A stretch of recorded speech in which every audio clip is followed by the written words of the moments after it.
नमस्कार। आप सभी का स्वागत है किस्से और कहानियों में। आज मैं बृहस्पतिवार की व्रत कथा कहूंगी। ये वीडियो थोड़ी सी लंबी होगी।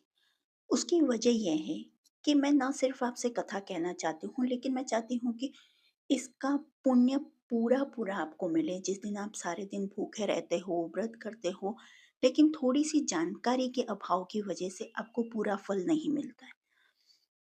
इसलिए मैं इसमें इसका महत्व, कब से शुरू करना चाहिए, कैसे करना चाहिए, उद्यापन विधि, आरती, इसमें वीडियो में सारी बातों की चर्चा होगी। जो आपको लगता है कि ये वीडियो लंबा है और आप नहीं देखना चाहते हैं तो कोई बात नहीं, लेकिन मैं इसमें वीडियो लंबा होने के बाद भी बातें मैं सारी शेयर करूंगी। चलिए, वैसे भी वीडियो लंबा होगा, शुरू करते हैं।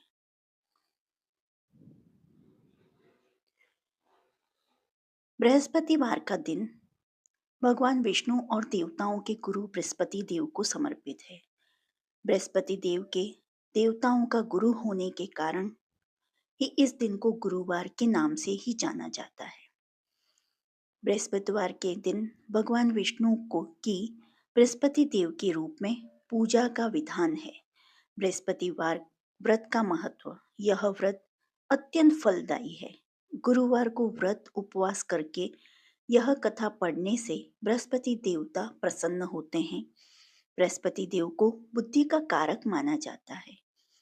अनुराधा नक्षत्र युक्त गुरुवार से व्रत आरंभ करके 7 गुरुवार उपवास करने से बृहस्पति घर की, ग्रह की हर पीड़ा से मुक्ति मिलती है। गुरुवार का व्रत पूरे श्रद्धा भाव से करने पर व्यक्ति को गुरु ग्रह का दोष खत्म हो जाता है तथा गुरु कृपा होती है। इस दिन व्रत करने से व्यक्ति को सारे सुखों की प्राप्ति होती है। बृहस्पतिवार व्रत की विधि, पौष माह को छोड़कर किसी भी हिंदी महीने से बृहस्पतिवार के व्रत की शुरुआत कर सकते हैं। व्रत की शुरुआत शुक्ल पक्ष करना शुभ माना जाता है। नियम के अनुसार बृहस्पतिवार के लगातार 7 या 16 व्रत रखने चाहिए तथा 8वें या 17वें बृहस्पतिवार को उद्यापन किया जाता है। लेकिन इस बीच यदि महिलाओं को मासिक धर्म होता है तो उन्हें उस बृहस्पतिवार का व्रत छोड़कर अगले बृहस्पतिवार से व्रत की गिनती करनी चाहिए। गुरुवार की पूजा विधि विधान के अनुसार की जानी चाहिए। व्रत वाले दिन सुबह उठकर बृहस्पति देव का पूजन करना चाहिए। बृहस्पति देव का पूजन पीली वस्तुएं, पीले फूल, चने की दाल, मुनक्का, पीली मिठाई, पीले चावल और हल्दी चढ़ाकर किया जाता है।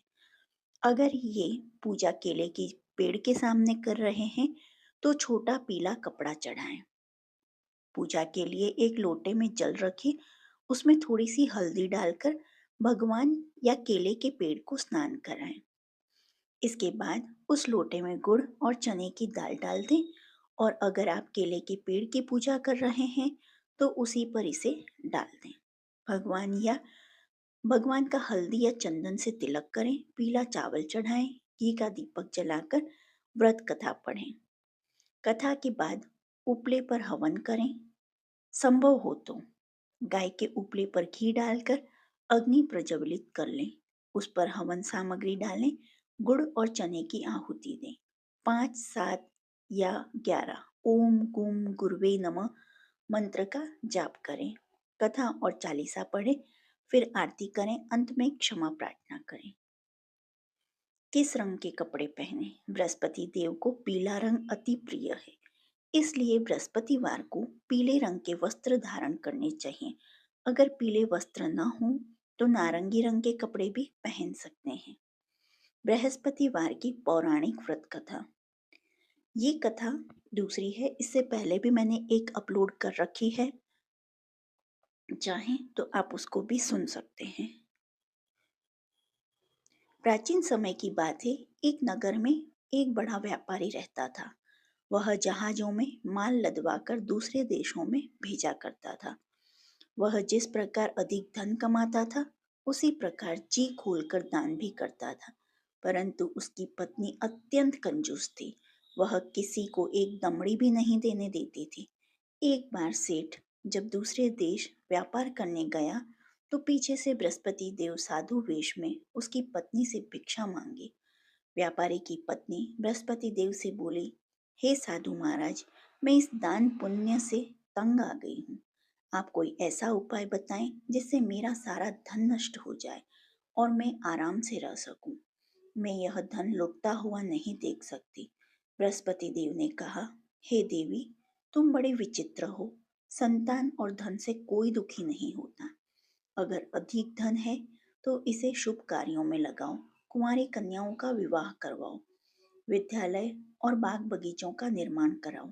ऐसे पुण्य कार्य करने से तुम्हारा लोक परलोक सार्थक हो सकता है। परंतु साधु इन बातों से व्यापारी की पत्नी को खुशी नहीं हुई। उसने कहा, मुझे ऐसे धन की आवश्यकता नहीं है जिसे मैं दान दूं। तब बृहस्पति देव बोले, यदि तुम्हारी ऐसी इच्छा है तो तुम एक उपाय करना। 7 बृहस्पतिवार घर को गोबर से लीपना, अपने केशों को पीली मिट्टी से धोना, केशों को धोते समय स्नान करना, व्यापारी से हजामत बनाने को कहना, भोजन में मांस मदिरा खाना, कपड़े अपने घर धोना। ऐसा करने से तुम्हारा सारा धन नष्ट हो जाएगा। इतना कहकर बृहस्पति देव अंतर ध्यान हो गए। व्यापारी की पत्नी ने बृहस्पति देव के कहे अनुसार 7 बृहस्पतिवार वैसा ही करने का निश्चय किया। केवल 3 बृहस्पतिवार बीते थे कि उसकी समस्त धन संपत्ति नष्ट हो गई और परलोक सिधार गई। जब व्यापारी वापस आया तो उसने देखा कि उसका सब कुछ नष्ट हो चुका है। इस व्यापारी ने अपनी पुत्री को सांत्वना दी और दूसरे नगर में जाकर बस गया। वहां वह जंगल से लकड़ी काट कर लाता और शहर में बेचता। इस तरह वह अपना जीवन व्यतीत करने लगा। एक दिन उसकी पुत्री ने दही खाने की इच्छा प्रकट की, लेकिन व्यापारी के पास दही खरीदने के पैसे नहीं थे। वह अपनी पुत्री को आश्वासन देकर जंगल में लकड़ी काटने चला गया।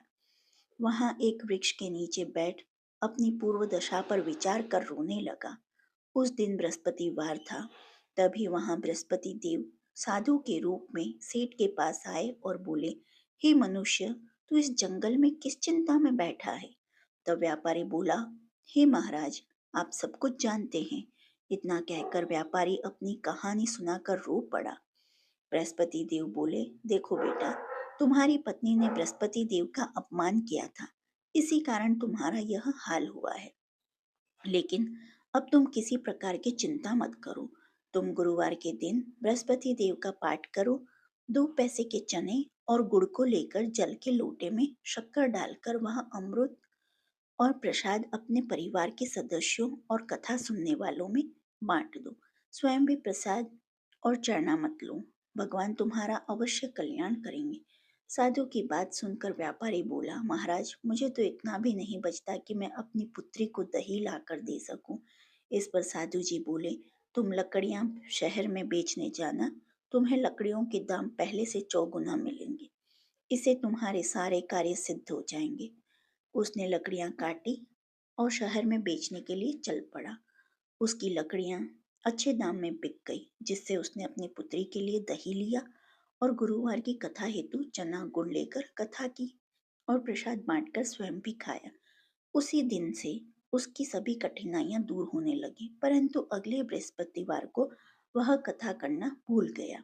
अगले दिन वहां के राजा ने एक बड़े यज्ञ का आयोजन कर पूरे नगर के लोगों के लिए भोजन का आयोजन किया।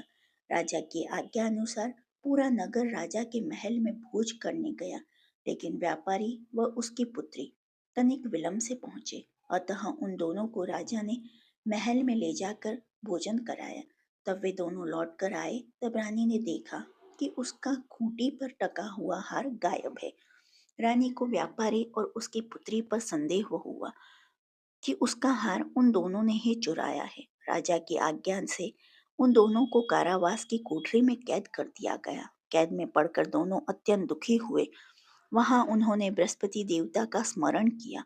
बृहस्पति देव ने प्रकट होकर व्यापारी को उसकी भूल का आभास कराया और उन्हें सलाह दी कि गुरुवार के दिन कैद खाने के दरवाजे पर तुम्हें 2 पैसे पड़े मिलेंगे।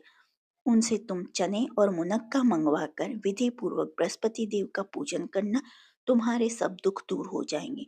बृहस्पतिवार को कैद खाने के द्वार पर उन्हें 2 पैसे मिले। बाहर सड़क पर एक स्त्री जा रही थी।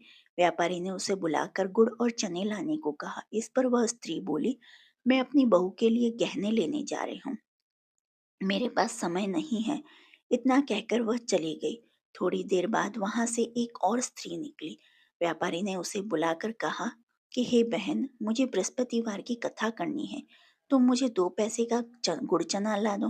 बृहस्पति देव का नाम सुनकर वह स्त्री बोली, भाई, मैं तुम्हें अभी गुड़ चना ला कर देती हूँ।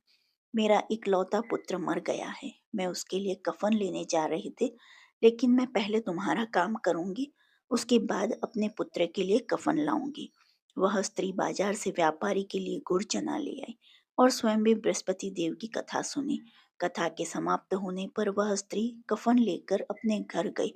घर पर लोग उसके पुत्र की लाश को राम नाम सत्य कहते हुए शमशान ले जाने की तैयारी कर रहे थे। स्त्री बोली, मुझे अपने लड़के का मुख देख लेने दो। अपने पुत्र का मुख देखकर उस स्त्री ने उसके मुंह में प्रसाद और चरणामृत डाला। प्रसाद और चरणामृत के प्रभाव से वह पुनः जीवित हो गया।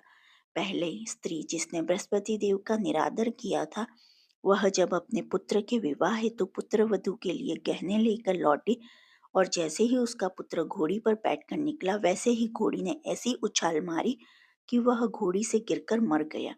यह देख स्त्री रो रो कर बृहस्पति देव से क्षमा याचना करने लगी। उस स्त्री की याचना से बृहस्पति देव साधु वेश में वहां पहुंचकर कहने लगे, देवी, तुम्हें अधिक विलाप करने की आवश्यकता नहीं। यह बृहस्पति देव का अनादर करने के कारण हुआ है। तुम वापस जाकर मेरे भक्त से क्षमा मांगकर कथा सुनो, तभी तुम्हारी मनोकामना पूर्ण होगी। जेल में जाकर उस स्त्री ने व्यापारी से माफी मांगी और कथा सुनी। कथा के उपरांत वह प्रसाद और चरणामत लेकर अपने घर वापस गई। घर आकर उसने चरणामृत और अपने मृत पुत्र के मुख में डाला। चरणामृत के प्रभाव से उसका पुत्र भी जीवित हो उठा। उसी रात बृहस्पति देव राजा के सपने में आए और बोले, हे राजन, तूने जिस व्यापारी और उसकी पुत्री को जेल में कैद कर रखा है, वह बिल्कुल निर्दोष है। तुम्हारी रानी का हार वहीं खूंटी पर टंगा हुआ है। दिन निकला तो राजा रानी ने हार खूंटी पर लटका हुआ देखा। राजा ने उस व्यापारी और उसकी पुत्री को रिहा कर दिया और उन्हें आधा राज्य देकर उसकी पुत्री का विवाह उच्च कुल में करवाकर दहेज में हीरे जवाहरात दिए। जो आपको बृहस्पतिवार भगवान की कहानी पसंद आई हो तो please like, share and subscribe करें। देखने के लिए धन्यवाद। जय हिंद, जय भारत। आगे इसमें गुरुवार व्रत की आरती है।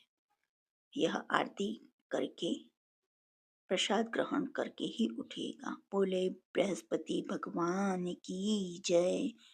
कमेंट बॉक्स में भी लिखिए बृहस्पति भगवान की जय।